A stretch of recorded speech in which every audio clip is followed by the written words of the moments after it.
إن الحمد لله نحمده ونستعينه ونستغفره ونعوذ بالله من شرور أنفسنا ومن سيئات أعمالنا من يهدئ الله فلا مضل له ومن يضلل فلا هادئ له وأشهد أن لا إله إلا الله وحده لا شريك له وأشهد أن محمدا عبده ورسوله يا أيها الذين آمنوا اتقوا الله حق تقاته ولا تموتن إلا وأنتم مسلمون يا أيها الناس اتقوا ربكم الذي خلقكم من نفس واحدة وخلق منها زوجها وبث منهما رجالا كثيرا ونساء واتقوا الله الذي تساءلون به والأرحام إن الله كان عليكم رقيبا يا أيها الذين آمنوا اتقوا الله وقولوا قولا سديدا يصلح لكم أعمالكم ويغفر لكم ذنوبكم ومن يطع الله ورسوله فقد فاز فوزا عظيما أما بعد فإن خير الحديث كتاب الله وخير الهدي هدي محمد صلى الله عليه وسلم وشر الأمور محدثاتها وكل محدثة بدعة وكل بدعة ضلالة وكل ضلالة في النار. أعوذ بالله السميع العليم من الشيطان الرجيم من همزه ونفخه ونفسه. بسم الله الرحمن الرحيم. أولئك على هدى من ربهم وأولئك هم المفلحون. إن الذين كفروا سواء عليهم أأنذرتهم أم لم تنذرهم لا يؤمنون. ختم الله على قلوبهم وعلى سمعهم وعلى أبصارهم غشاوة ولهم عذاب عظيم. ومن الناس من يقول آمنا بالله وباليوم الآخر وما هم بمؤمنين يخادعون الله والذين آمنوا وما يخدعون إلا أنفسهم وما يشعرون في قلوبهم مرض فزادهم الله مرضا ولهم عذاب أليم بما كانوا يكذبون. وإذا قيل لهم لا تفسدوا في الأرض قالوا إنما نحن مصلحون ألا إنهم هم المفسدون ولكن لا يشعرون. ساری تعریفیں حمد و ثنا عظمت و بڑائی کبریائی اللہ رب العالمین کے لیے ہے.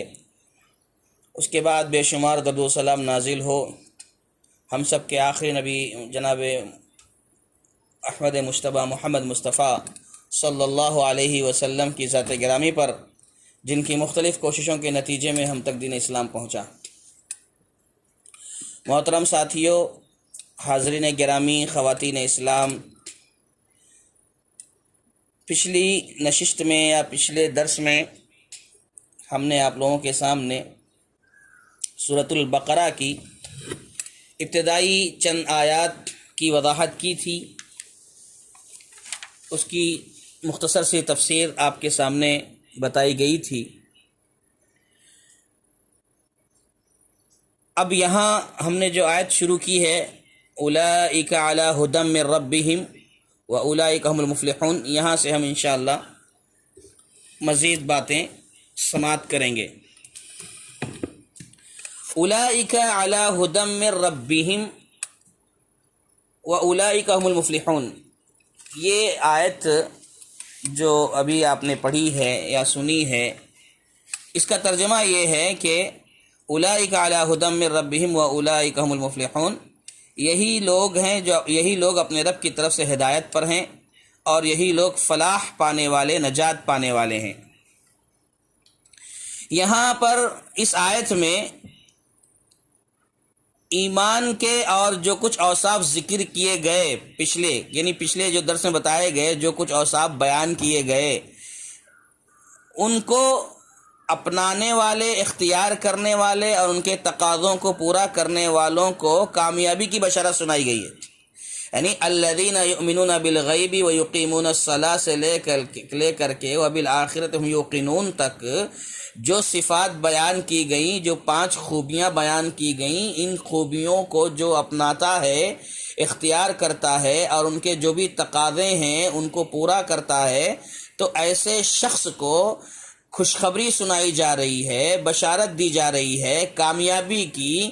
کہا جا رہا ہے کہ اولئک علی ھدی من ربہم، یہی لوگ ہیں جو ہدایت پر ہیں اپنے رب کی طرف سے، اور یہی لوگ فلاح پانے والے، نجات پانے والے ہیں. در حقیقت اس آیت میں یہ بتایا جا رہا ہے کہ یہ ان اہل ایمان کا انعام ہے، انجام ہے، جو ایمان لانے کے بعد تقوی کی زندگی اختیار کرتے ہیں، اللہ سے ڈر کر زندگی گزارتے ہیں، اور ساتھ ہی ساتھ اعمال صالحہ بھی انجام دیتے ہیں، اور اپنے عقیدہ صحیحہ کی حفاظت کرتے ہیں، عقیدے پر قائم رہتے ہیں، اپنے ایمان و عقیدے کو سلامت رکھتے ہیں، اس کا اہتمام کرتے ہیں. یہ ساری صفات جو بتائی گئی ہے، تقوی، عمل، عقیدے کی حفاظت، یہ ان لوگوں کا انعام ہے. اچھا، کامیابی جو بتائی جا رہی، کامیابی سے مراد کیا ہے؟ کامیابی کا مطلب کیا ہے؟ تو کامیابی کے حوالے سے کہتے ہیں ہم المفلحون، کامیابی کا مطلب یہ ہے کہ آخرت میں قیامت کے دن اللہ تبارک و تعالیٰ کی رضا. کامیابی سے مراد ایک کیا بتایا جا رہا ہے کہ قیامت کے دن اللہ تبارک و تعالیٰ کی رضا حاصل ہوگی. سبحان اللہ، دیکھیے کتنی بڑی بات ہے کہ آدمی اپنے ارکان ایمان، ارکان اسلام کی حفاظت کر لے جائے. در حقیقت اگر دیکھا جائے تو جو کچھ آپ نے ابھی پڑھا پچھلی آیتوں میں، الذین یؤمنون بالغیب سے، اس میں پورا ارکان ایمان آ گیا ہے، اور روزہ اور حج چھوڑ کر کے پورا ارکان اسلام بھی آ گیا ہے. تو ارکان ایمان، ارکان اسلام جو ہے، اگر آدمی اس کو فالو کر لے جاتا ہے، اس کی حفاظت کر لے جاتا ہے، اس پر عمل پیرا ہو جاتا ہے، تو کہتے ہیں کہ کامیابی اس کے مقدر میں ہے. تو کامیابی سے مراد کیا ہے؟ کامیابی کا مطلب کیا ہے؟ تو کہتے ہیں کہ کامیابی سے مراد آخرت میں اللہ تبارک و تعالیٰ کی رضا ہے. اللہ تعالیٰ راضی ہو جائے گا. جیسے صحابہ کرام کے بارے میں یہ پروانہ نکالا گیا، پروانہ دیا گیا رضا مندی کا، کہ رضی اللہ عنہم ورضوا عنہ، کہ اللہ ان سے راضی ہو گئے اور وہ اللہ سے راضی ہو گئے. سبحان اللہ، کتنی بڑی سعادت کی بات تھی یہ صحابہ کرام کے لیے. تو اسی طریقے سے جو شخص ان چیزوں کو اختیار کر لے تو اسے کامیابی ہے. تو کامیابی کا مطلب یہ ہے کہ قیامت کے دن اللہ تعالیٰ کی رضا ہے، رضا مندی کا پروانہ ہے. اور اسی کے ساتھ ساتھ کیا ہے؟ اللہ تعالیٰ کی رحمت ہے، مغفرت ہے، اور اس کے علاوہ ساتھ ہی ساتھ دنیا میں خوشحالی بھی ہے، سعادت و کامرانی بھی ہے. یہ ساری چیزیں دنیا میں بھی مل سکتی ہے. سبحان اللہ. ورنہ دیکھا جائے تو حقیقی کامیابی، اصل کامیابی تو آخرت ہی کی کامیابی ہے. اگر آدمی آخرت میں کامیاب ہو گیا تو سبحان اللہ، فبہا، بہت اچھی بات ہے. دنیا اگر ایک بار نہیں ملتی ہے، نہ ملے، لیکن حقیقی کامیابی تو آخرت کی کامیابی ہے. لیکن بعض مفسرین نے جو لفظ فلاح کا استعمال ہوا ہے نا، مفلحون، فلاح کا معنی یہ بیان کرتے ہیں کہ اس کے اندر دنیا اور آخرت دونوں کی خیرات و برکات شامل ہیں. لفظ فلاح جو ہے دنیا کے اندر بھی خیر کے لیے استعمال ہوتا ہے، اور آخرت میں خیر پر دلالت کرتا ہے، دونوں میں خیر پر دلالت کرتا ہے. یہ فلاح کا معنی ہے. تو جب وہ مفلحون کا لفظ آ گیا تو اس کا مطلب انسان، مسلمان، وہ جو شخص ہے وہ دنیا میں بھی کامیاب ہے اور آخرت میں بھی کامیاب ہے. اچھا، اولئک علی ھدی من ربہم جو کہا، ھدن جو کہا گیا ہے، ھدن سے مراد کیا ہے؟ اولئک علی ھدی من ربہم واولئک هم المفلحون. ھدن سے مراد کہتے ہیں کہ ہدایت پر ہیں. مطلب یہ ہے کہ دنیا کے اندر وہ شخص ہدایت پر ہے، یعنی اسے بصیرت کی روشنی، بصیرت کی صلاحیت، بصیرت کا نور اللہ نے اسے عطا کر دیا ہے. ہدایت سے مراد بصیرت کی روشنی ہے، نور بصیرت ہے، اور اللہ کے دین پر ثابت قدمی ہے، اللہ کے دین پر استقامت ہے، یہ بتایا گیا. اور تیسرے نمبر پہ کہا گیا عمل صالح کی توفیق، یعنی اللہ تبارک و تعالی عمل صالح کی توفیق دیتا ہے. مطلب جب یہ ارکان ایمان، ارکان اسلام پر عمل پیرا ہو گیا، ایک انسان، ایک مسلمان، تو اسے ہدایت سے اللہ نوازتا ہے، تو ہدایت کا مطلب یہ ہوا کہ اللہ تبارک و تعالی اسے بصیرت کی روشنی عطا کرتا ہے، اور اللہ تبارک و تعالی اپنے دین پر ثابت قدم رہنے، استقامت قائم کرنے کی سعادت دیتا ہے، اور اسی طریقے سے عمل صالح وہ کرتا رہتا ہے، اللہ اسے توفیق دیتا ہے عمل صالح کی۔ جیسے کہ آپ جانتے ہیں کہ اللہ تبارک و تعالی جب کسی شخص سے خیر کا معاملہ کرنا چاہتا ہے، تو جب اس کی موت کا وقت قریب آتا ہے تو اللہ تعالیٰ اسے عمل صالح کی توفیق دے دیتا ہے، نیک عمل کی توفیق دیتا ہے، سبحان اللہ، اور اس کا خاتمہ جو ہے عمل صالح پر ہوتا ہے، نیک اعمال پر ہوتا ہے۔ تو کہنے کا مطلب یہ ہے کہ ہدن سے مراد جو ہے یہ تین باتیں اہل علم نے بیان فرمائی ہیں کہ بصیرت کی روشنی حاصل ہو جاتی ہے، اللہ کے دین پر وہ ثابت قدم رہتا ہے، اور عمل صالح کی اللہ اسے توفیق دیتا رہتا ہے۔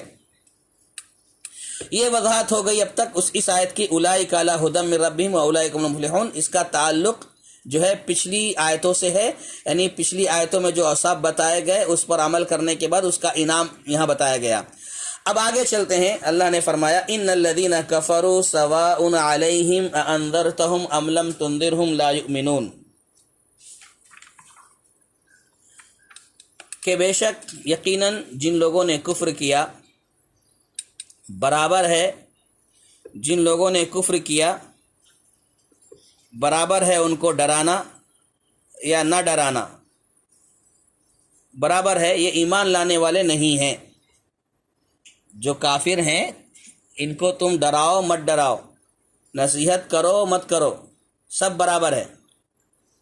یہ اللہ تعالیٰ کا ایک فیصلہ ہے، اللہ نے واضح طور پر کہہ دیا کہ ان کو ڈراؤ مت ڈراؤ، نصیحت کرو مت کرو، کوئی فائدہ ہونے والا نہیں ان کو، یہ ایمان لانے والے نہیں ہیں۔ تو اب یہاں سے ابھی تک مومنین اور متقین کی صفات کا تذکرہ ہو رہا تھا اور ان کے انعامات بیان کیے گئے۔ انسانوں کی ایک دوسری قسم بیان کی جا رہی ہے۔ ابھی تک جو قسم بیان کی گئی ایک گروہ کی بیان کی گئی، اب دوسری قسم بیان کی جا رہی کہ انسان میں ایک قسم اور بھی ہوتی ہے، وہ یہ ہے، ایک قسم تو انسانوں کی وہ ہوتی ہے جو مومن ہوتے ہیں، متقی پرہیزگار ہوتے ہیں، اور دوسری قسم بتائی جا رہی ہے کہ یہ وہ لوگ ہوتے ہیں جنہوں نے حق کا انکار کر دیا ہے، جو حق کا انکار کرتے ہیں، ہدایت کو ایکسیپٹ نہیں کرتے ہیں، تو ان کی کیا حالت ہوتی ہے، کیا ان کا مزاج ہوتا ہے، اور پھر ان کا انجام کیا ہے، یہ اللہ تبارک و تعالیٰ نے بیان فرمایا ہے ان آیتوں میں۔ اب یہاں جو آگے چل رہے دو آیتیں ایسی آ رہی ہیں جس میں اللہ تبارک و تعالیٰ نے کافروں کے حوالے سے کچھ باتیں بتائی ہیں۔ دیکھیں، ان الذین کفروا سواء علیہم انذرتہم ام لم تنذرہم لا یؤمنون، یہاں پر جو لفظ استعمال ہوا ہے کفر کا، کفر کے تعلق سے آپ تمام کو اس کے پہلے بھی ایمانیات کے درس میں واضح کیا گیا، کفر کی بہت ساری تفصیلات بیان کی گئی ہیں۔ لغت میں کفر کا معنی ہے کسی چیز کو چھپانا۔ جو شخص نعمت کو چھپائے اور اس کا شکر ادا نہ کرے، اس کے اس فعل کو، اس کے اس کام کو کفر کہتے ہیں، یا کفران نعمت بھی کہتے ہیں۔ لغت میں کفر کا معنی کیا ہوتا ہے؟ کسی چیز کو چھپانا۔ جو شخص نعمت کو چھپائے، اللہ تعالیٰ جو نعمتیں عطا کرتا ہے اس کو چھپائے اور اس کا شکر ادا نہ کرے، اس کا شکریہ بجا نہ لائے، تو اس کے اس فعل کو کفر اور کفران نعمت کہتے ہیں۔ اسی طریقے سے سب سے بڑا کفر جو ہے اللہ کی وحدانیت اور شریعت کا انکار ہے، نبوت کا انکار ہے۔ کفر ایک ہوتا ہے کسی اللہ کی نعمت کو چھپانا، کفران نعمت ہوا، اور سب سے بڑا کفر جو ہوتا ہے وہ اللہ کی وحدانیت، اللہ تبارک و تعالیٰ کی توحید اور شریعت کا انکار ہے، نبوت کا انکار ہے۔ قرآن مجید میں کفر کا جو لفظ ہے یہ دونوں کے لیے استعمال ہوا ہے، کفران نعمت کے لیے بھی استعمال ہوا ہے اور کفر باللہ کے لیے بھی استعمال ہوا ہے۔ کفر باللہ کے لیے تو یہیں پر ہے ان الذین کفروا سواء علیہم، یہاں پر کفر باللہ کا معنی ہے کہ ان کو تم کتنا بھی سمجھاؤ ان کو کوئی حاصل ہونے والا نہیں ہے، اور کفران نعمت کے تعلق سے وہاں پر ہے لئن شکرتم لازیدنکم ولئن کفرتم ان عذابی لشدید۔ تو لئن کفرتم، اگر تم نعمتوں کی ناقدری کرو گے، ناشکری کرو گے، تو یہاں پر کفران نعمت کے معنی میں ہے۔ تو قرآن مجید میں کفر کا لفظ کفران نعمت کے لیے بھی استعمال ہوا ہے اور کفر باللہ یعنی اللہ کے ساتھ کفر کرنے کے لیے بھی استعمال ہوا ہے۔ نبی صلی اللہ علیہ وسلم کی تڑپ تھی، یہ خواہش تھی، جیسے کہ اللہ کہہ رہا ہے کہ تم ان کو سمجھاؤ مت سمجھاؤ، نصیحت کرو مت کرو، ڈراؤ مت ڈراؤ، سب برابر ہے۔ یہ اللہ تعالیٰ کب کہہ رہا ہے؟ جب نبی صلی اللہ علیہ وسلم کو بہت خواہش تھی، اللہ کے نبی صلی اللہ علیہ وسلم کی تڑپ تھی کہ ان کو سمجھاتے رہیں بتاتے رہیں اور یہ سارے کے سارے لوگ اسلام قبول کر لیں، سب مسلمان ہو جائیں، سب مسلمان ہو جائیں۔ یہ اللہ کے نبی صلی اللہ علیہ وسلم کی تڑپ تھی، جذبہ تھا آپ کا، دلی لگن تھی آپ کی، اور اسی لیے اللہ کے نبی صلی اللہ علیہ وسلم کوشش کرتے تھے۔ لیکن اللہ تعالیٰ نے فرما دیا کہ دیکھو ان کو ایمان نصیب ہونے والا نہیں ہے، ان کافروں کو ایمان نصیب ہونے والا نہیں ہے، چاہے تم ان کو نصیحت کرو مت کرو۔ اب جیسے اس میں مفسرین نے ابو لہب کا نام لیا ہے، ابو جہل کا نام لیا ہے، اور اسی طریقے سے قریش کے بڑے بڑے سرداران ہیں اور مکہ کے بڑے بڑے رئیس ہیں، ان کا تذکرہ مفسرین نے کیا کہ یہ وہ لوگ ہیں کہ ان کو تم نصیحت کرو نہیں کرو سب برابر ہے۔ یہ ان کا معاملہ تھا جو کفار تھے، کفر کرنے والوں کو نصیحت کرو کوئی فائدہ نہیں ہوگا۔ لیکن اس کے بالمقابل جو متقی ہیں، پرہیزگار ہیں، مسلمان ہیں، مومن ہیں، وہ لوگ نصیحتوں پر عمل کرتے ہیں۔ جیسے مثال کے طور پر میں آپ کو ایک دو مثال بتاؤں کہ جو مسلمان ہیں، صحابہ ہیں، وہ نصیحتوں پر عمل کرتے تھے، سبحان اللہ۔ جیسے مثال کے طور پر عبداللہ ابن عمر رضی اللہ تعالیٰ عنہ جو ہیں، عمر رضی اللہ تعالیٰ عنہ کے فرزند، ان کے بارے میں آتا ہے کہ یہ راتوں میں سویا بہت کرتے تھے اور عجیب عجیب خواب دیکھا کرتے تھے۔ تو تفصیلات کا یہاں موقع نہیں ہے، لیکن اللہ کے نبی صلی اللہ علیہ وسلم نے کہا ان کے بارے میں، عبداللہ ابن عمر رضی اللہ تعالیٰ عنہ کے بارے میں نصیحت فرمائی۔ اللہ کے نبی صلی اللہ علیہ وسلم نے کہا کہ نعم الرجل عبداللہ ابن عمر لو کان یصلی فی اللیل، کہ عبداللہ ابن عمر کتنا اچھا انسان ہے، کتنا پیارا انسان ہے، کاش کہ وہ تہجد گزار بھی ہو جاتا، کاش کہ وہ قیام اللیل کرنے والا بھی ہو جاتا۔ یہاں دیکھو اللہ کے نبی صلی اللہ علیہ وسلم کی نصیحت، سبحان اللہ، کتنا پیارا انداز ہے، کتنا انوکھا انداز ہے۔ سامنے والے کی پہلے تعریف ہو رہی ہے، اس کی حوصلہ افزائی ہو رہی ہے، پھر جو بھی کمی ہے اس کو بتایا جا رہا ہے، بڑے پیارے بھرے انداز میں، پیار بھرے انداز میں بتایا جا رہا ہے۔ یہ نصیحت کا طریقہ ہے، اور اللہ کے نبی صلی اللہ علیہ وسلم نصیحت مشرکین مکہ کو بھی، کفار کو بھی کیا کرتے تھے۔ تو اللہ نے کہا کہ ان کو نصیحت کرنا کوئی فائدہ نہیں ہے، ڈراؤ مت ڈراؤ سب برابر ہے۔ لیکن یہاں دیکھو جو مسلمان ہیں، صحابہ کرام ہیں، ان کو نصیحت اللہ کے نبی صلی اللہ علیہ وسلم کس چیز کی کر رہے ہیں کہ نعم الرجل عبداللہ ابن عمر، عبداللہ ابن عمر کتنا اچھا انسان ہے، لو کان یصلی فی اللیل، کاش کہ وہ تہجد پڑھنے والا بھی ہو جاتا۔ یہ نصیحت سننا تھا کہ عبداللہ ابن عمر رضی اللہ تعالیٰ عنہ نے اسی دن سے تہجد کا، قیام اللیل کا اہتمام کرنا شروع کر دیا۔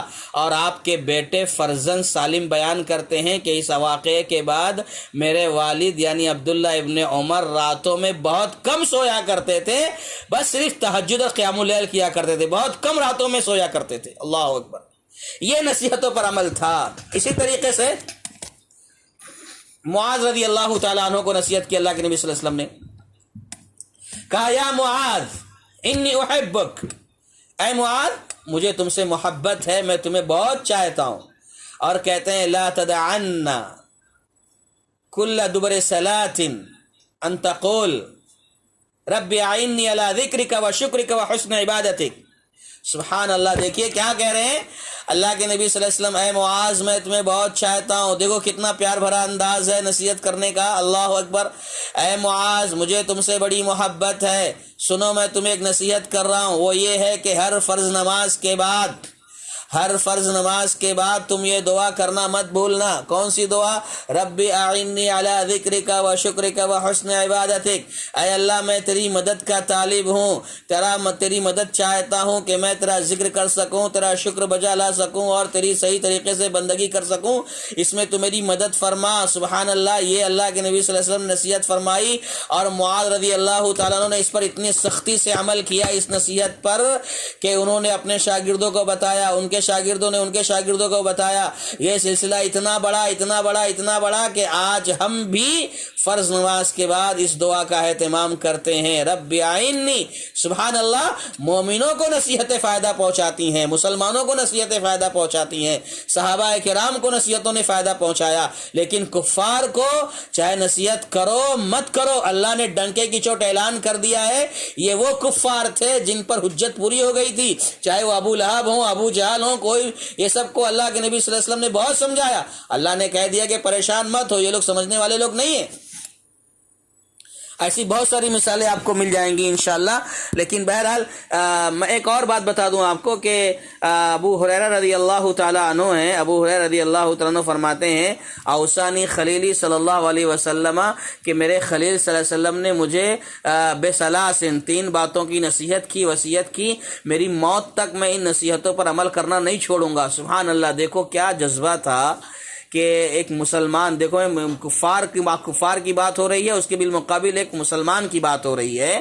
آج ہم بھی مسلمان ہیں، ہمارا کیا کردار ہے؟ رمضان کا مہینہ آتا ہے تو رمضان کے مہینے میں ہم لوگ کچھ عبادتیں کر لیتے ہیں، لیکن رمضان کے بعد پورے 11 مہینے صاف رہتے ہیں، پورے 11 مہینے ہمارے پاس سناٹا رہتا ہے، عبادتوں میں وہ ذوق و شوق اور رغبت اور خشیت تڑپ نہیں رہ جاتی ہے۔ لیکن بہرحال دیکھو صحابہ کرام کا معاملہ کیا تھا۔ ابو ہریرہ رضی اللہ تعالیٰ عنہ فرماتے ہیں کہ اوصانی خلیلی صلی اللہ علیہ وسلم بثلاث، میرے خلیل صلی اللہ علیہ وسلم نے مجھے 3 باتوں کی وصیت کی ہے، میں ان 3 باتوں کو اپنی موت آنے تک چھوڑوں گا نہیں، اس پر قائم رہوں گا، صرف رمضان کا مہینہ نہیں بلکہ موت آنے تک اس پر عمل پیرا رہوں گا۔ اب وہ 3 باتیں کون سی تھی؟ ایام 20 کے روزے ہیں، چاش کی 2 رکعت نماز ہے، اور سونے سے پہلے وتر کی نماز پڑھ لینا۔ تو بہرحال ہم یہ کہنا چاہتے ہیں کہ ان الذین کفروا سواء علیہم انذرتہم ام لم تنذرہم لا یؤمنون، کہ کافروں کو کتنی بھی تم نصیحت کرو، ڈراؤ، کچھ بھی کرو، کوئی فائدہ ہونے والا نہیں ہے، یہ سمجھنے والے نہیں ہیں۔ اچھا اب آگے بڑھتے ہیں۔ ان الذین کفروا سواء علیہم انذرتہم ام لم تنذرہم لا یؤمنون کے بعد ختم اللہ علی قلوبہم وعلی سمعہم وعلی ابصارہم غشاوہ ولہم عذاب عظیم۔ اب دیکھیے یہاں پر اللہ تعالیٰ ایک اور بات بتا رہے ہیں کہ ایک بات تو یہ ہوئی کہ ان کو نصیحت کرو، نصیحتوں کا کوئی فائدہ ہونے والا نہیں ہے۔ کیوں ہونے والا نہیں ہے؟ آگے اللہ بیان کر رہا ہے، اس لیے نہیں ہونے والا ہے کہ ختم اللہ علی قلوبہم، اللہ نے ان کے دلوں پر، وعلی سمعہم، ان کے کانوں پر، ان کے دلوں پر مہر لگا دی ہے، وعلی سمعہم وعلی ابصارہم غشاوہ، اور ان کے کانوں پر اور ان کی نگاہوں پر پردہ ڈال دیا اللہ تعالیٰ نے۔ یہاں اللہ تبارک و تعالیٰ نے کہا کہ دلوں پر، کانوں پر مہر مار دی گئی ہے، مہر لگا دی گئی ہے، آنکھوں پر پردہ ڈال دیا گیا ہے، اور ان کے لیے بڑا عذاب ہے۔ اب یہاں پر دیکھیے اس کی تھوڑی سی وضاحت ہم کر لیتے ہیں۔ ختم اللہ علی قلوبہم وعلی سمعہم، یہاں پر اللہ تبارک تعالیٰ نے پہلے ذکر کیا ہے قلب کا، پھر ذکر کیا ہے کان کا، قلب یعنی دل کا پہلے ذکر ہے، بعد میں کان کا ذکر ہے، اس کے بعد میں آنکھوں کا ذکر ہے۔ تو کہتے ہیں کہ انسانی اعضاء و جوارح میں سب سے زیادہ اہمیت دل کی ہوتی ہے، اور اس کے بعد کان کی، پھر آنکھ کی، کیونکہ آنکھ اور کان جو کرتے ہیں، آنکھ اور کان سے جو کچھ ہوتا ہے وہ دل میں پہنچتا ہے، یا دل میں جو کچھ ہوتا ہے اور آنکھ اور کان سے اس کا یہ ہوتا ہے۔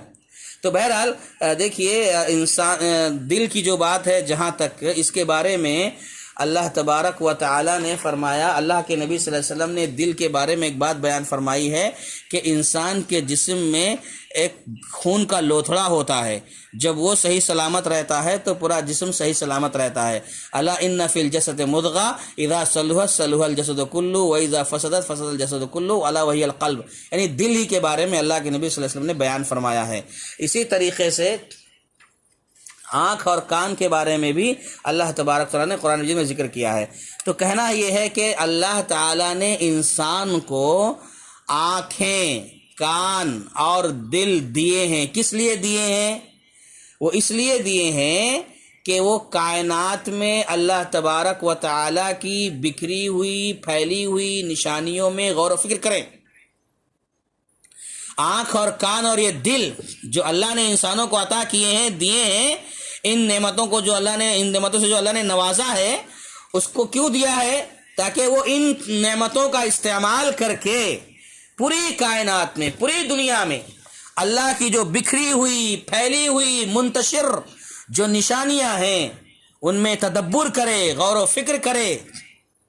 اللہ نے انسان کو فہم دیا ہے، سمجھ دی ہے، دانش مندی دی ہے، آسمانی کتابیں بھی عطا کی ہیں۔ کیوں؟ تاکہ انسان اللہ کی معرفت حاصل کرے، انسان اللہ کی پہچان حاصل کرے۔ مولانا ابوالکلام آزاد رحمۃ اللہ علیہ کے بارے میں آتا ہے کہ وہ جب سفر کرتے تھے تو وہ کتابوں کا مطالعہ نہیں کرتے تھے۔ عام طور پر ہم لوگوں کے مزاج ہے، ہماری عادتیں ہیں کہ ہم جب سفر کرتے ہیں تو اپنے ساتھ کتابیں رکھ لیتے ہیں اور سفر میں کتابیں پڑھتے ہوئے جاتے ہیں۔ ابوالکلام آزاد رحمۃ اللہ علیہ کے بارے میں آتا ہے، وہ کہتے تھے کہ سفر میں کتابیں نہیں پڑھتا ہوں، میں کتاب فطرت، کتاب کائنات کا مطالعہ کرتا ہوں۔ کائنات میں جو اللہ تعالیٰ کی بکھری ہوئی نشانیاں ہیں اس کو پڑھتا ہوں، اس میں غور و فکر کرتا ہوں تاکہ اللہ کی معرفت حاصل ہو جائے۔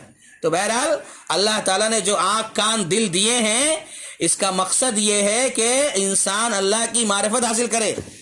مگر کیا ہوتا ہے، انسان اپنی چودراہٹ اور اپنے دوسرے دنیاوی مفاد کی وجہ سے حق کو قبول نہیں کرتا، اپنی ہٹ دھرمی، ضد اور بڑے پن کی وجہ سے کیا کرتا ہے، قبول نہیں کرتا ہے۔ قبول کرتا نہیں ہے ایک الگ، بلکہ الٹا مخالفت پر اتر آتا ہے، تعصب کا اظہار کرنے لگتا ہے۔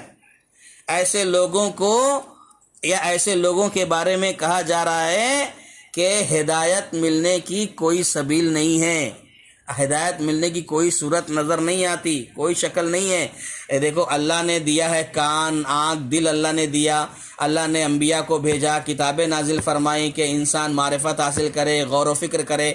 اب وہ اس الٹا غور و فکر تو کرتا نہیں ہے، اس پر اس کا دل آمادہ ہوتا نہیں ہے، معرفت حاصل کرتا نہیں ہے۔ اس کے ساتھ ساتھ پلس یہ کہ وہ مخالفت کرتا ہے، تعصب کا اظہار کرتا ہے، کبر و تکبر کا معاملہ اس کے سامنے ہو جاتا ہے۔ تو کہا کہ ایسے لوگوں کے تعلق سے کہ کوئی ایسی سبیل نظر نہیں آتی ہے کہ یہ ہدایت پالیں۔ اسی چیز کو اللہ تعالیٰ نے یہ کہا ہے، ختم اللہ علی قلوبہم، ختم اللہ علی قلوبہم وعلی سمع۔ اسی چیز کو اللہ نے بیان فرمایا ہے کہ ان کو دل دیا گیا مگر اس کا فائدہ انہوں نے نہیں اٹھایا تو اللہ نے مہر لگا دی۔ ان کو کان دیے گئے تاکہ وہ سن کر فائدہ اٹھائیں، مہر لگا دی گئی۔ وعلی ابصارہم غشاوہ، ان کی آنکھوں پر پردے ڈال دیے گئے۔ تو ان کے اپنے عمل کی وجہ سے، یعنی ان کا کردار جو تھا اس کی وجہ سے سب معاملہ ہوا۔ بلکہ اللہ نے فرمایا بل طبع اللہ علیہا بکفرہم، اللہ تعالیٰ ان کے کفر کی وجہ سے مہر لگا دیا ہے۔ جیسے کہ حدیث میں آتا ہے نا کہ ایک بندہ جب کوئی گناہ کرتا ہے تو ایک سیاہ دھبا، ایک کالا دھبا اس کے دل پر لگا دیا جاتا ہے۔ جب وہ توبہ کر لیتا ہے تو وہ سیاہ دھبا، کالا دھبا جو ہے مٹا دیا جاتا ہے۔ لیکن جب وہ توبہ نہیں کرتا، استغفار نہیں کرتا، گناہ پر گناہ کرتا چلا جاتا ہے تو وہ دل جو ہے آہستہ آہستہ پورا کا پورا سیاہ ہو جاتا ہے، زنگ آلود ہو جاتا ہے۔ کلا بل ران علی قلوبہم، اللہ نے فرمایا کہ زنگ لگ جاتا ہے۔ پھر اس کے بعد جب دل پر زنگ لگ گیا، دل پر مہر لگ گئی، تو کسی بھی قسم کی توقع اس سے نہیں کی جا سکتی ہے، نہ کسی بھلائی کی امید اس سے کی جا سکتی ہے، نہ اچھائی کی امید کی جا سکتی ہے، اور اس پر ایمان کے دروازے بند کر دیے جاتے ہیں، اس لیے کہ انہوں نے حق ظاہر ہونے کے باوجود کفر کیا، حق کے ظاہر ہونے کے باوجود کفر کیا۔ یہ جان بوجھ کر انہوں نے انکار کیا ہے، حالانکہ وہ جانتے تھے، اللہ کو پہچانتے تھے، رب کو جانتے تھے، رب کی معرفت کو حاصل کر چکے تھے، لیکن بس اپنی چودراہٹ، اپنی ضد، ہٹ دھرمی، تعصب کی وجہ سے انہوں نے کفر کیا، عناد کیا۔ جیسے کہ اللہ تعالیٰ نے کہا وَجَحَدُوا بِهَا وَاسْتَيْقَنَتْهَا أَنفُسُهُمْ ظُلْمًا وَعُلُوًّا، کہ ان کے دل تو یقین کر چکے تھے لیکن وہ اپنے ظلم کی بنیاد پر، سرکشی کی بنیاد پر، ہٹ دھرمی کی بنیاد پر جو ہے انکار کر رہے تھے۔ تو بہرحال کہنا یہ ہے، مفسرین بیان کرتے ہیں کہ مصیبت اور گناہوں کی وجہ سے اللہ دل پر مہر لگا دیتا ہے، پھر انسان جو ہے حق تک پہنچنے کی صلاحیت سے محروم ہو جاتا ہے، انسان حق تک نہیں پہنچ پاتا۔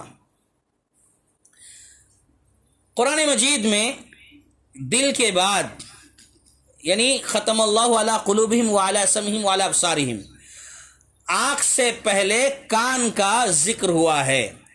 تو مفسرین اس میں بیان کرتے ہیں کہ اس میں یہ بات سمجھ میں آتی ہے، ایک بات کی دلیل یہ بتاتے ہیں کہ کان آنکھ کے مقابلے میں انسان کے لیے زیادہ اہمیت رکھتا ہے اور زیادہ فائدہ مند ہے، کیونکہ کسی چیز کو دوسری سے پہلے ذکر کرنا اس کی اہمیت کو بتاتا ہے۔ تو کان کا تذکرہ پہلے ذکر کیا ہے، آنکھ کا تذکرہ بعد میں ذکر کیا ہے، تو بتاتے یہ ہیں کہ اس کا مطلب یہ ہوا کہ کان کی اہمیت زیادہ ہے۔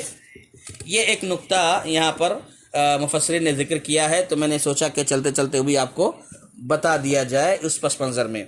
اس کے بعد وَلَهُمْ عَذَابٌ عَظِيمٌ، ان کے لیے بہت بڑا عذاب ہے، یہ جہنم کا عذاب ہے، اور اللہ کی ہمیشہ ناراضگی ہے جو ان کے لیے لکھ دی گئی ہے۔ کس کے لیے؟ کفار کے لیے۔ تو ان دو آیتوں میں کفار کا تذکرہ ہوا، ان الذین کفروا سواء علیہم اانذرتہم ام لم تنذرہم لا یؤمنون، ایک آیت ختم اللہ علی قلوبہم وعلی سمعہم وعلی ابصارہم غشاوہ ولہم عذاب عظیم، یہ دو آیتوں میں تذکرہ ہوا ہے کفار کا، اور اس سے پہلے چند آیتوں میں تذکرہ ہوا کس کا؟ مومنین کا، متقین کا، پرہیزگاروں کا، اہل ایمان کا۔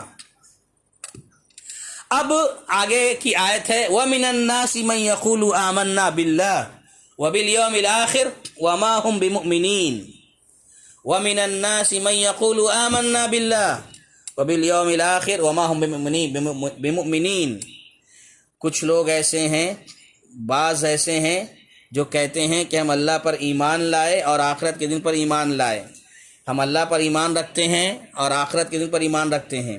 اب اللہ کہہ رہا ہے وما ہم بمؤمنین، یہ ایمان والے نہیں ہیں، در حقیقت یہ ایمان والے نہیں ہیں۔ اب دیکھیے یہاں سے ایک الگ قسم کا تذکرہ ہو رہا ہے، ایک الگ تیسری قسم جو انسانوں کی ہوتی ہے اس کا ذکر ہو رہا ہے۔ سورت کی ابتدائی 4 آیات میں الذین یؤمنون بالغیب یعنی ھدی للمتقین کے بعد سے 4 آیتوں میں مومنوں کا ذکر ہوا، پھر 2 آیتوں میں کافروں کا حال بتایا گیا۔ اب یہاں سے اللہ تعالیٰ منافقین کا ذکر کر رہا ہے، منافقین کے حالات کو بیان کر رہا ہے۔ اب آپ دیکھیں گے اگر تو مومنوں کا ذکر 4 آیتوں میں، کفار کا ذکر 2 آیتوں میں، لیکن اب ان کا جو ذکر آ رہا ہے منافقین کا تقریباً 13 آیتوں میں ہے۔ 13 آیتوں میں ان کی تفصیلات کو اللہ نے بیان کیا۔ کیوں؟ یہ اس لیے کہ یہ لوگ جو ہیں یہ ان کا ایمان، جو یہ ایمان کا اظہار کرتے ہیں اور کفر کو دل میں چھپا کر رکھتے ہیں، اور چونکہ ان کا معاملہ بہت سارے لوگوں پر واضح نہیں ہوتا ہے، بہت سارے مسلمانوں کو معلوم نہیں ہوتا ہے کہ یہ منافق ہیں، کیونکہ یہ باہر سے مسلمان ہوتے ہیں نا، اور مسلمانوں کو معلوم نہیں ہوتا ہے، باہر سے مسلمانوں کو معلوم نہیں ہوتا ہے دوسرے مسلمانوں کو کہ یہ مسلمان ہیں، اس لیے ان کا تذکرہ تفصیل سے ہوا۔ آواز آ رہی ہے کہ معلوم ہوا اب یہاں پر کہ نظریے کے اعتبار سے، نظریاتی اعتبار سے دنیا میں 3 قسم کے لوگ ہوتے ہیں، 3 قسم کے لوگ دنیا میں پائے جاتے ہیں۔ ایک قسم ہے حق اور سچ قبول کرنے والے، حق کا استقبال کرنے والے، سچ کو قبول کرنے والے، یہ پہلی قسم۔ دوسری قسم ہے حق کا انکار کرنے والے یعنی کفار، اور تیسری جو قسم ہے وہ ہے ذاتی مفاد، خود غرضی یا فکری انتشار جس کو کہتے ہیں، فکر میں جو ہے اتھل پتھل رہتی ہے، فکری انتشار کی وجہ سے وہ ہمیشہ شک و شبے کا، تذبذب کا شکار رہتے ہیں، اور دنیا کے مفاد کے لیے اعراض کرتے ہیں، انہی کو قرآن نے منافق گردانا ہے، انہی کو قرآن نے منافق قرار دیا ہے کہ یہ ہمیشہ ادھر ادھر رہتے ہیں، شک میں رہتے ہیں، دنیا کے مفاد کے لیے یہ کیا کرتے ہیں؟ اعراض کرتے ہیں، یہ ڈبل چہرے والے ہوتے ہیں، دوہرے کردار والے ہوتے ہیں۔ آپ کے پاس جائیں گے تو آپ کی بات کریں گے، ہمارے پاس آئیں گے ہماری بات کریں گے، یہ ڈبل چہرے والے ہوتے ہیں۔ ایسا شخص جو ہوتا ہے نہ تو اپنی بات کا قول کا سچا ہوتا ہے اور نہ ہی کردار کا پختہ ہوتا ہے، اسے ہر بات میں دنیا کا مفاد پیارا ہوتا ہے، اسے ہر بات میں دنیا کا مفاد عزیز ہوتا ہے، جس کی وجہ سے وہ اللہ تبارک و تعالیٰ کے مقدس نام اور اللہ تعالیٰ کے پیارے دین کی پاکیزگی کو، دین کے پاکیزہ کام کو بھی اپنے ذاتی مفاد کے لیے استعمال کرتا ہے۔ اعوذ باللہ، کتنی بڑی بات ہے۔ دیکھو یہاں پر منافق کا جو معاملہ ہے نا، یہ معاملہ اس کا ایسا ہے کہ یہ جو دنیاوی غرض ہے، دنیا کے مفاد کے لیے یہ منافق جو ہوتا ہے اللہ کے نام کے ساتھ بھی سودا کرتا ہے، اللہ کے مقدس نام اور اللہ کے دین کے پاکیزہ کام کو بھی اپنی ذات اور مفاد کے لیے استعمال کرتا ہے۔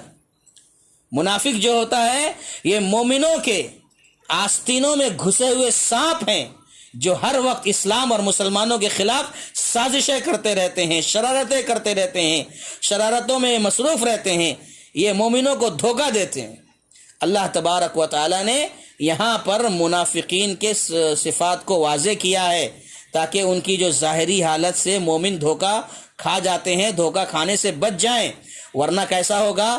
ایسا ہوگا کہ اگر مومن ان کے ظاہری حالت پر مان لیں گے، ان پر یقین کر لیں گے، اور تو ان سے بچاؤ نہیں ہو پائے گا اور ان کو اہل ایمان سمجھ بیٹھیں گے، مومن سمجھ بیٹھیں گے، جبکہ وہ حقیقت میں کفار ہیں، اور اس کی وجہ سے نقصان کیا ہوگا؟ اس کی وجہ سے بڑا فساد ہوگا، بگاڑ ہوگا، کیونکہ ان سے احتیاط نہ کرنا، ان سے نہ بچنا اور انہیں مومن سمجھنا یہ انتہائی خطرناک چیز ہے، انتہائی خطرناک ہے۔ تو لہذا اللہ تبارک و تعالیٰ نے اس آیت کریمہ میں یہ بات بتایا ہے منافقین کے حوالے سے کہ یہ منافقین ہیں، ان کی کچھ صفات کو اللہ نے ذکر فرمایا ہے، اس کا مقصد یہ ہے کہ تاکہ مومن بچیں ان سے۔ اچھا، اس کے بعد کہا وَمَا هُمْ بِمُؤْمِنِينَ، جو کہا لفظ کہ مومن، یہ لوگ کہہ رہے ہیں کہ ہم اللہ پر ایمان رکھتے ہیں، آخرت کے دن پر ایمان رکھتے ہیں، اللہ کہہ رہا ہے وَمَا هُمْ بِمُؤْمِنِينَ، یہ مومن نہیں ہیں، یہ کہہ کر اللہ نے انہیں جھوٹا قرار دے دیا، اس لیے کہ حقیقی ایمان وہ ہے، سچا ایمان وہ ہے جس پر دل اور زبان دونوں متفق ہوں۔ ایسا نہ ہو کہ زبان پہ کچھ اور دل میں کچھ اور۔ حقیقی مومن وہی ہوتا ہے جو دل میں ہوتا ہے وہی زبان پر ہوتا ہے، ایسا نہیں کہ دل میں کچھ اور زبان پہ کچھ اور، یہ منافق کا کام ہے۔ تو یہ منافق جو ہے، ان کا یہ ایمان کا اظہار کرنا تو اللہ اور اہل ایمان کو دھوکہ دینا ہے۔ بس یہ جو ایمان کا اظہار کر رہے ہیں یہ بس اللہ کو دھوکہ دے رہے ہیں اور اہل ایمان کو دھوکہ دے رہے ہیں، یہ ان کا مقصد ہے۔ اب دھوکے کی بات کے تعلق سے آگے کی آیت ہے یخادعون اللہ والذین آمنوا وما یخدعون الا انفسهم وما یشعرون۔ یخادعون اللہ، اللہ اکبر، یہ کیا سمجھتے ہیں کہ یہ اللہ کو اور والذین آمنوا اور ایمان والوں کو دھوکہ دے رہے ہیں۔ اللہ کہہ رہا ہے وما یخدعون الا انفسهم وما یشعرون، دراصل یہ خود اپنے آپ کو دھوکہ دے رہے ہیں مگر ان کو سمجھ میں نہیں آ رہا ہے، یہ اپنے آپ کو دھوکہ دے رہے ہیں مگر یہ سمجھتے نہیں ہیں۔ منافقین سمجھتے ہیں کہ ہم اللہ کو اور اہل ایمان کو دھوکہ دینے میں کامیاب ہیں، حالانکہ دھوکہ ان کے ساتھ ہو رہا ہے۔ کیسے دھوکہ ان کے ساتھ ہو رہا ہے؟ کیسے ہو رہا ہے؟ مفسرین بیان کرتے ہیں کہ دنیا میں انہیں مسلمان قرار دے دیا گیا، دنیا میں انہیں مسلمان کہہ دیا گیا، بتا دیا گیا، مسلمان قرار دے دیا گیا، اور انہیں مسلمانوں کی صف میں شامل کر دیا گیا، مسلمانوں کے حقوق انہیں ملتے رہے، مسلمان ہونے کے وجہ سے، مسلمان اپنے آپ کو بتانے کی وجہ سے جو مسلمانوں کو فائدے حاصل ہوتے وہ فائدے اٹھاتے رہے، سب کچھ دنیا میں وہ بحیثیت مسلمان فائدہ اٹھاتے رہے، مگر آخرت میں وہ جہنم کے سب سے نچلے طبقے میں ہوں گے، سب سے نچلے حصے میں ہوں گے۔ ان المنافقین فی الدرک الاسفل من النار، کہا اللہ تعالیٰ نے۔ تو کہنے کا مطلب یہ ہے کہ یہ سمجھ رہے ہیں منافقین کہ ہم اللہ کو نعوذ باللہ دھوکہ دے رہے ہیں اور اہل ایمان کو دھوکہ دے رہے ہیں، تو کہا کہ نہیں، ان کو دھوکہ نہیں دے رہے ہو بلکہ تم خود اپنے آپ کو دھوکہ دے رہے ہو۔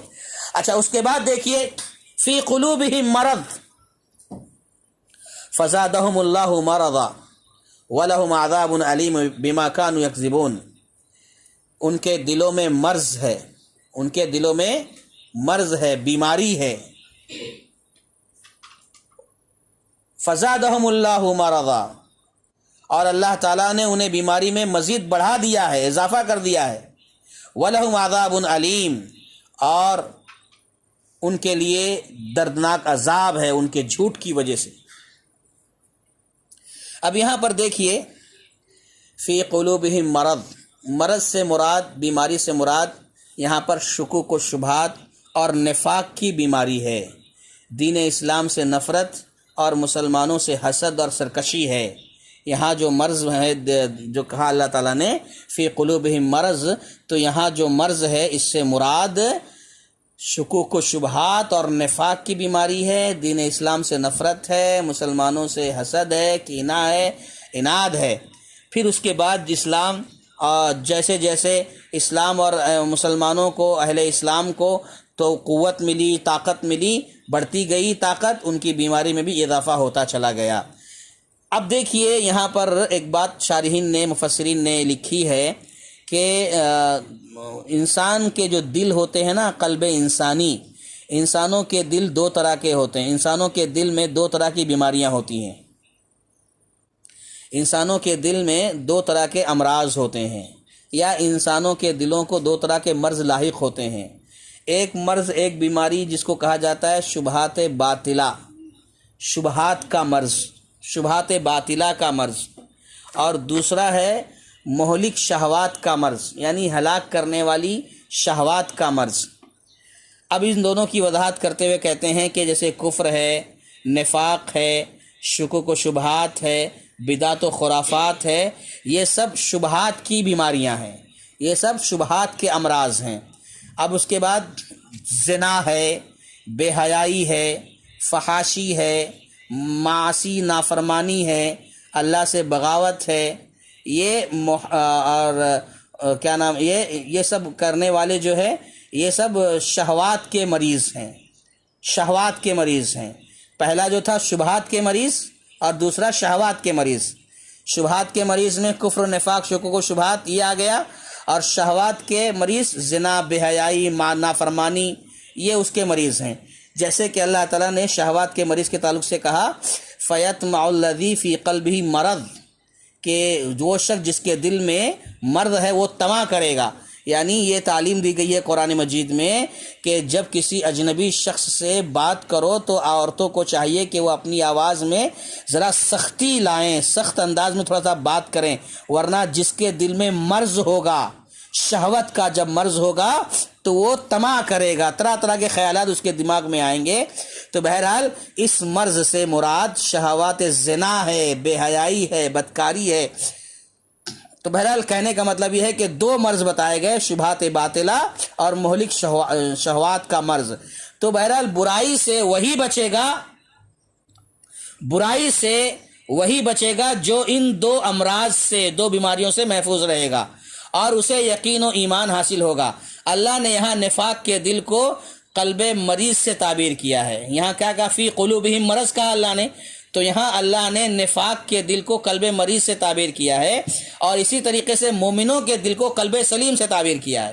مومنوں کے دل کو قلب سلیم کہا ہے، الا من اتى اللہ بقلب سلیم۔ قلب سلیم کسے کہتے ہیں؟ وہ دل جو کفر سے، نفاق کی بیماری سے محفوظ ہے، اسے قلب سلیم کہا جاتا ہے۔ تو بہرحال الا من اتى اللہ بقلب سلیم، معلوم یہ ہوا کہ فی قلوبہم مرض، ان کے دلوں میں مرض ہے۔ کس کے دلوں میں؟ منافقین کے دلوں میں مرض ہے، یہ شکوک و شبہات پیدا کرتے ہیں، شوشے چھوڑتے ہیں، ہے نا، مسلمانوں کو نقصان پہنچانا چاہتے ہیں، تو یہ ان کے دلوں میں مرض ہے، فی قلوبہم مرض۔ اب آگے دیکھیے کیا کہا رہا، فزادہم اللہ مرضا، ان کے دلوں میں مرض ہے اور اللہ تعالیٰ نے کیا کر دیا، ان کے مرض میں اضافہ کر دیا، اللہ نے ان کی بیماری کو بڑھا دیا۔ تو یہاں اس بات کی طرف اشارہ ہے کہ انسان آدمی اپنے پچھلے گناہوں کی وجہ سے، اپنے پچھلے سابقہ گناہوں کی وجہ سے بطور عذاب اللہ کی طرف سے دوسرے گناہوں میں مبتلا کر دیا جاتا ہے۔ مطلب یہ ہے کہ اللہ نے بیماری میں اضافہ کر دیا، پہلے سے مریض تھا، وہ پہلے سے بیمار تھا، اس کا دل گناہ کر رہا تھا، نافرمانی کر رہا تھا، تو اس کی نافرمانی کی وجہ سے، اس کے گناہ کی وجہ سے اللہ تبارک و تعالی سزا کے طور پر اسے دوسرے گناہوں میں بھی مبتلا کر دیتا ہے، یعنی وہ دوسرے گناہوں میں بھی مبتلا کر دیا جاتا ہے۔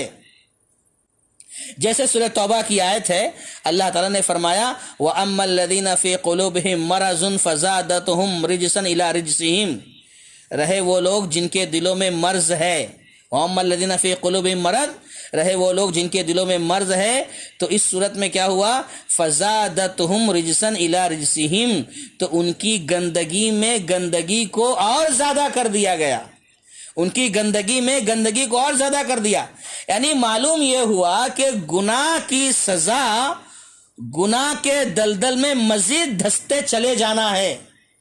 گناہ جب انسان کرتا ہے نا، تو ایک گناہ کے بعد دوسرا گناہ، دوسرے کے بعد تیسرا گناہ، تیسرے کے بعد چوتھا گناہ، اگر آدمی توبہ نہیں کرتا ہے، گناہ پر گناہ کرتا چلا جاتا ہے، تو اس آیت سے معلوم ہو رہا ہے کہ جس کے دل میں مرض ہوتا ہے نا، بیماری ہوتی ہے، اللہ تعالیٰ اسے مزید بیماری میں مبتلا کرتا ہے، مزید اسے گندگی میں اللہ تعالیٰ داخل کر دیتا ہے۔ تو یہ معلوم ہو رہا ہے کہ گناہ کی سزا ہے یہ، کہ وہ دوسرے گناہ کے دلدل میں گھستا چلا جاتا ہے۔ جیسے نیکی کا معاملہ ہے، نیکیوں کا معاملہ کیا ہے کہ نیکی کا بدلہ یہ ہے، نیکی کا انعام یہ ہے کہ اس کے بعد اسے مزید نیکی کی توفیق ہوتی ہے۔ ایک مومن جب نیکی کرتا ہے، ایک مسلمان جب اچھے کام کرتا ہے، تو اللہ تبارک و تعالی اس نیکی کی وجہ سے اسے دوسری نیکی کی توفیق دیتا ہے، دوسری نیکی وہ کر گزرتا ہے۔ جیسے اللہ نے فرمایا وَيَزِيدَ اللَّهُ الَّذِينَ اهْتَدَوْا هُدًى، کہ وہ لوگ جو ہدایت یاب ہیں اللہ ان کو اور زیادہ ہدایت دیتا ہے۔ وَالَّذِينَ جَاهَدُوا فِينَا لَنَهْدِيَنَّهُمْ سُبُلَنَا، یعنی جو ہمارے راستے میں کوششیں کرتے ہیں، نیکیاں کرتے ہیں، ہے نا، تو اللہ تعالیٰ اس کی وجہ سے ان کو مزید نیکیوں کی توفیق دیتا ہے۔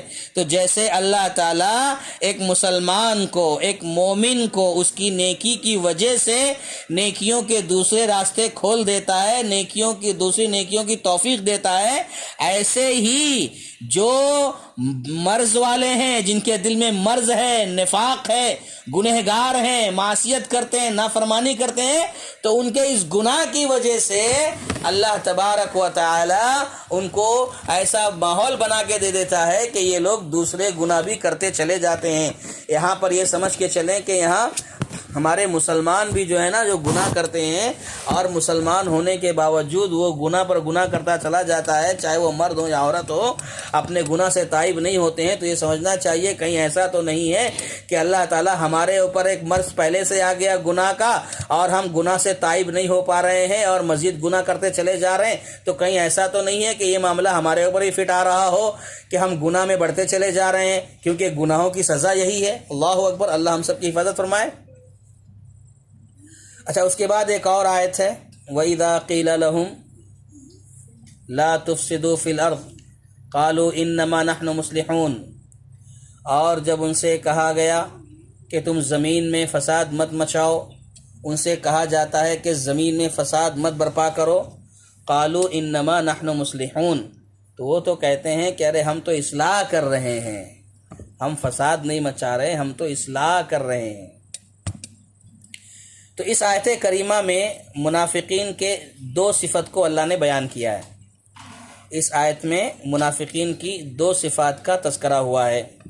نمبر 1 فساد، وَإِذَا قِيلَ لَهُمْ لَا تُفْسِدُوا فِي الْأَرْضِ، جب کہا گیا فساد مت مچاؤ تو فساد کا ذکر کیا گیا۔ یہ منافق کی ایک صفت کیا ہے؟ یہ لوگ فساد مچاتے ہیں، یعنی زمین میں فساد بگاڑ پیدا کرنا، اس میں یہ ان کا معاملہ ہے منافق کا، اور اللہ کی ہر نافرمانی جو ہے اس میں شامل ہے۔ فساد میں اللہ کی ہر نافرمانی شامل ہے، کیونکہ فساد کوئی بھی ہو، نافرمانی کوئی بھی ہو، اس سے زمین میں بگاڑ پیدا ہوتا ہے۔ اللہ نے فرمایا ظہر الفساد فی البر والبحر بما کسبت ایدی الناس، کہ خشکی اور تری میں جو کچھ فساد ظاہر ہوتے ہیں وہ انسانوں کی اپنے ہاتھوں کی کمائی ہے۔ انسان جو کچھ دنیا میں کرتا ہے اس کی وجہ سے دنیا میں فساد پیدا ہوتا ہے، دنیا میں جو حالات بگڑتے ہیں، جو پریشانیاں مشکلیں آتی ہیں، وہ اپنے خود ہاتھوں کی کمائی ہیں۔ آج دیکھیے اس وقت جو صورتحال بنی ہوئی ہے پوری دنیا کی، چاہے عالمی سطح پر لیجئے یا ملکی سطح پر لیجئے، جو کچھ چل رہا ہے، اور ہر جگہ آپ کو لاشوں کے انبار نظر آ رہے ہیں، قتل و غارت گری کا خون، بازار گرم ہوتا نظر آ رہا ہے، بربریت نظر آ رہی ہے کہ آج انسانوں کا خون سستا ہو گیا ہے، معمولی باتوں پر انسان کا قتل ہو جاتا ہے۔ آج اس طرح کا جو معاملہ ہو رہا ہے، آپ غور کریں کیا ہے یہ قتل و خوریزی کا جو بازار گرم ہوتا ہے، یہ سب چیزیں انسان کی اپنی کمائی ہے، انسان اپنے ہاتھوں سے راستے ہموار کرتا ہے۔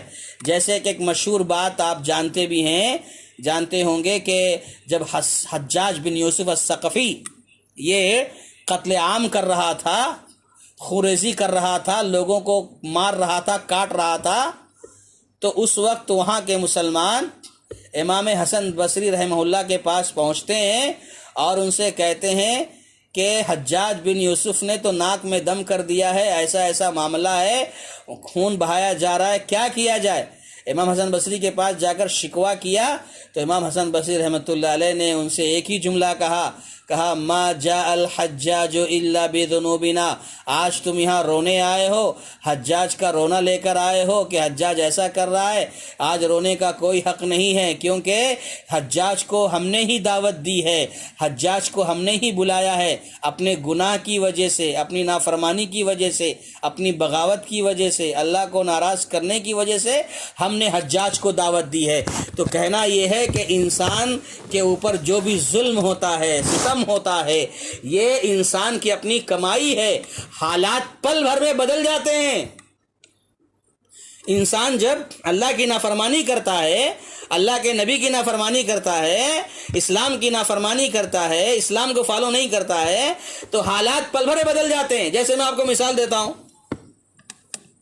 بڑی مشہور بات ہے، آپ لوگ بھی جانتے ہیں، اللہ کے نبی صلی اللہ علیہ وسلم نے جنگ احد کے موقع پر 50 صحابہ کرام کو جبل رمات پہ رکھا تھا اور کہا تھا کہ دیکھو، یہ 50 صحابہ کرام سے کہا تھا کہ دیکھو، اگر تم دیکھو گے کہ ہمارے جسم نوچے جا رہے ہیں، چیل کوے کھا رہے ہیں، پھر بھی تم سب 50 کے 50 یہاں سے ہٹنا نہیں، یہاں سے ہلنا نہیں۔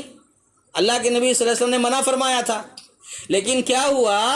صحابہ کرام کو فتح ملی، ابتدا میں کامیابی ملی، اور یہاں جو 50 صحابہ کرام تھے انہوں نے دیکھا کہ ہم تو جنگ جیت چکے ہیں اور صحابہ مال غنیمت لوٹ رہے ہیں، چلو ہم بھی چلتے ہیں۔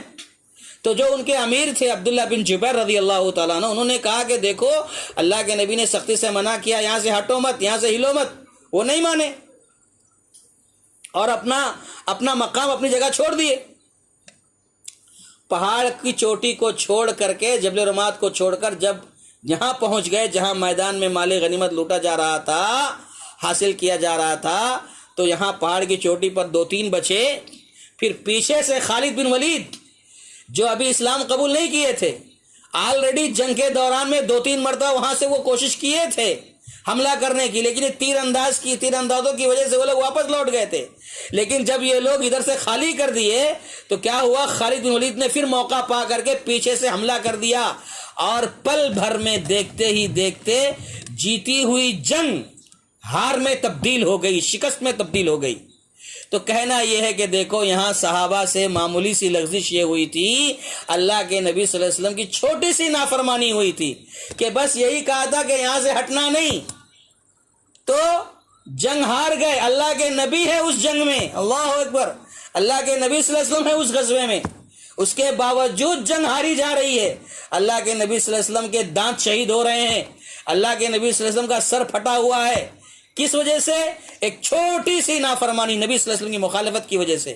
اور آج ہم لوگ نہ جانے کتنی مخالفتیں کرتے ہیں، اسلام کا سودا کر رہے ہیں، نام تو مسلمان کا ہے لیکن اسلام کے خلاف سارے کام کر رہے ہیں، تو کیا حالات ایسے نہیں بنیں گے؟ کیا حالات ایسے بگڑیں گے نہیں؟ کیا فساد نہیں ہوگا؟ تو بہرحال یہاں پر ہم جو بات کر رہے تھے، ضمناً یہ بات میں نے کہہ دی ہے، حالات ایسے بنے ہوئے ہیں اس کے لیے کہ اللہ تعالیٰ فرماتا ہے کہ ظہر الفساد فی البر والبحر بما کسبت ایدی الناس، کہ خشکی اور تری میں زمین پر جو بھی فسادات ہوتے ہیں یہ انسان کی اپنی کمائی ہے، اور یہ منافقوں کی صفت ہے، یہ منافقین کی علامت ہے کہ یہ منافقین جو ہوتے ہیں یہ زمین میں فساد مچاتے ہیں، ہر نافرمانی شامل ہے اس کے اندر فساد میں۔ یہ ایک صفت بتائی گئی ان کی، فساد۔ دوسری صفت بتائی جا رہی ہے انما نحن مصلحون، جو انہوں نے کہا، دوسرا وصف ان کا ہے منافقین کا بگاڑ پیدا کرنا۔ بگاڑ پیدا کرنے کو وہ اصلاح کہہ رہے ہیں، بگاڑ پیدا کرنے کو وہ اصلاح کا نام دے رہے ہیں، یہ دوسری صفت ہے۔ غلط کام کر رہے ہیں، فساد مچا رہے ہیں، تباہی پھیلا رہے ہیں، اور جب کہا جا رہا ہے ایسا مت کرو تو کہتے ہیں کہ ہم تو اصلاح کا کام کر رہے ہیں۔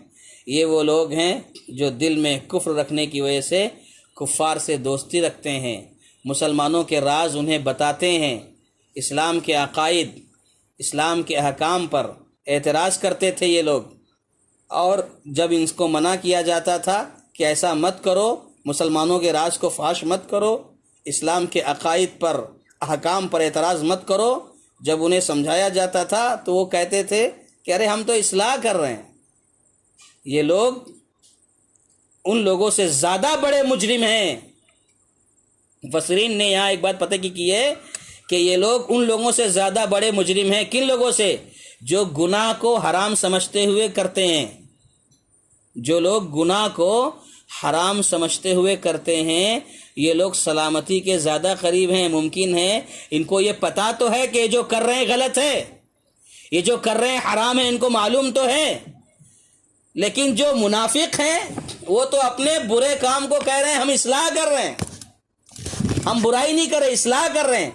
تو ان کا سدھرنا، ان کے مقابلے میں جو لوگ حرام کو حرام سمجھ کے کرتے ہیں، غلط کر کے سمجھ کے کرتے ہیں، ان کا تو باز آ جانا، ان کا گناہوں سے توبہ کر لینا امید ہے، لیکن منافقوں کی امید بہت کم ہوتی ہے، ان کی امید زیادہ ہوتی ہے جو لوگ حرام کو حرام سمجھ کے کرتے ہیں۔ تو یہ مفسرین نے بیان فرمایا، تو یہ دو صفتیں یہاں پر منافقین کی بیان کی گئی، ایک صفت ہے فساد مچانا، اور دوسری صفت ہے فساد مچانے سے جب روکا جا رہا ہے تو کہتے ہیں کہ ہم اصلاح کر رہے ہیں۔ ابھی دیکھیے آج بھی مسلمانوں میں آپ کو ایسے بہت سارے لوگ ملیں گے جو اللہ کے ساتھ شرک کرنے کو سمجھتے ہیں کہ اولیاء کا ادب ہے، اللہ کے ساتھ شرک کر رہے ہیں اور سمجھتے ہیں یہ اولیاء کا ادب ہے کہ ہم اولیاء کا، ولی اللہ کا، اللہ کے ولیوں کا ادب کر رہے ہیں۔ اللہ کے ساتھ شرک کرنے کو اولیاء کا ادب کہتے ہیں، بدعت و خرافات کرنے کو اللہ سے قریب ہونے کا ذریعہ سمجھتے ہیں، کفار سے دوستی کرنے کو اور ان کے غلبے کے لیے، ان کی کفار کی طاقت کو بڑھانے کے لیے کوشش کو حالات کا تقاضا کہتے ہیں، حالات کے تقاضے کا نام دیتے ہیں۔ اور مسلمانوں کی نسل کشی کرنا، ضبط ولادت کرنا، ایک دو اولاد پر اکتفا کرنا، اس کو خاندانی منصوبہ بندی کہتے ہیں۔ بدکاری بے حیائی پھیلاتے ہیں، اور عورتوں کے بدکاری بے حیائی پھیلا کر کے اس کو عورتوں کے حقوق اور تحفظ کا نام دیتے ہیں۔ یعنی ہر برے سے برا کام نام بدل کر خوشنما بنا لیتے ہیں، ہے نا؟ ہر برا کام، بڑے سے بڑا برا کام کریں گے، اس کا نام بدل کر کے اس کو خوشنما بنا لیں گے کہ ہم تو اچھا کر رہے ہیں۔ یہ سب نفاق کی مختلف قسمیں ہیں، یہ سب نفاق کے مختلف مظاہر ہیں جو آج دنیا کے اندر ہو رہا ہے، اور یہ مسلمان کر رہے ہیں۔ آج مسلمان شرک کر رہا ہے، اولیاء کے پاس جا رہا ہے، کہتا ہے یہ اولیاء کا ادب ہے، شرک نہیں ہے۔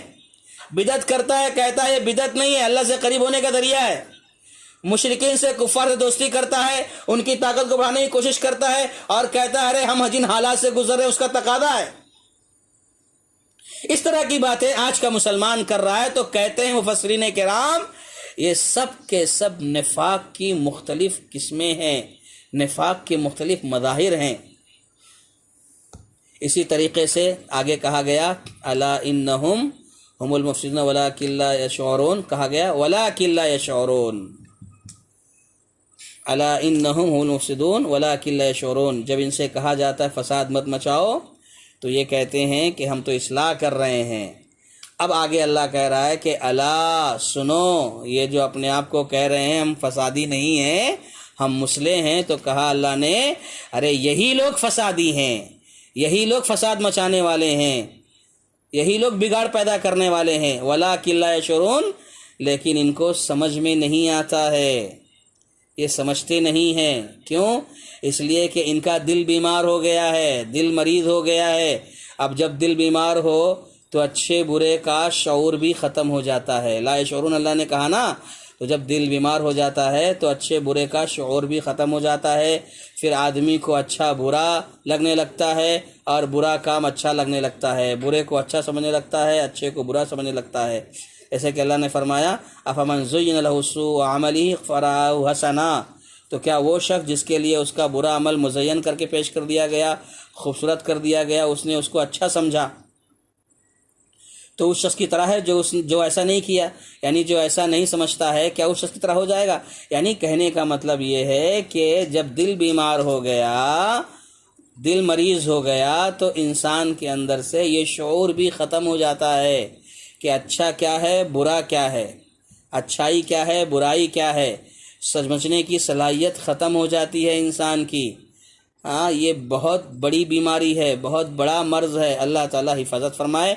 چلیے یہاں تک ہم نے آج ان الذین کفروا سواء، آج ہم نے 2 3 4 5 6 7 6 تقریباً 6 آیتوں کے بارے میں کچھ باتیں جانی ہیں، سمجھی ہیں۔ انشاءاللہ مزید باتیں آئندہ کل ہوں گی۔ اللہ تعالیٰ سے دعا کریں کہ اللہ تبارک و تعالیٰ ہم جو باتیں سن رہے ہیں، سمجھ رہے ہیں، اللہ تعالیٰ اس کے ساتھ ساتھ ہم کو عمل کی توفیق عطا فرمائے۔ آمین۔ وآخر دعوانا ان الحمد للہ رب العالمین۔ السلام علیکم ورحمۃ اللہ وبرکاتہ۔